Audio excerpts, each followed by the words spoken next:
The farewell ceremony organized by the Kenya Defence Forces offered President Uhuru Kenyatta an opportunity to call upon the military men and women to remain steadfast in their support to the incoming administration, just as they had done for him and his predecessors.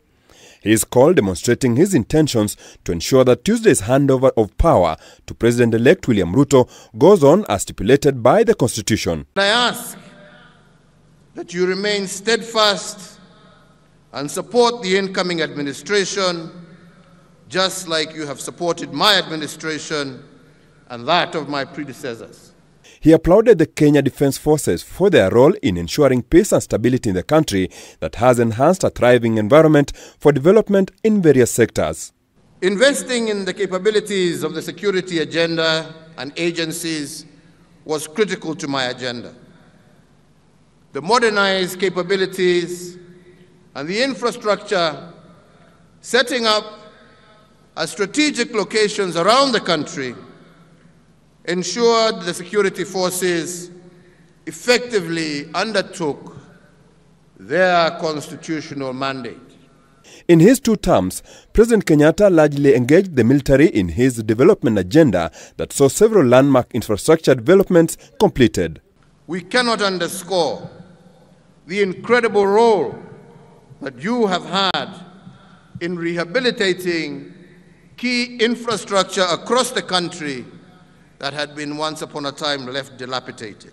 The president took time to emphasize the importance of including women in the country's affairs even as he exits.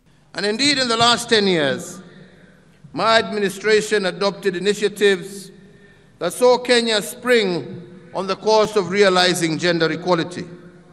And indeed, today, we have 2 ladies with us, Ambassador Rachel Omamo, as well as Dr. Monica Juma, who at one stage or another were cabinet secretaries in the Ministry of Defense, while we also have our First Lady General Officer, Major General Fatuma Ahmed, and I believe that all of this is progress. On his part, Chief of General Staff of the Kenya Defence Forces General Robert Kibochi has applauded President Kenyatta's efforts in streamlining the military. In his tribute to the outgoing president, Kibochi said Uhuru's memories will be left with the military.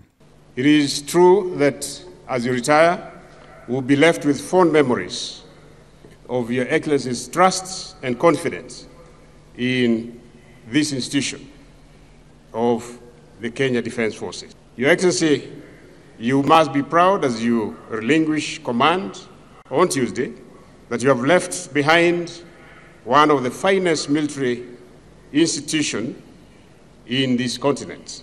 KDF. On Tuesday next week, President Kenyatta will officially hand over power to President-elect William Ruto and officially commence his retirement. Asanteni sana. Philip Murutu, K24, Nairobi.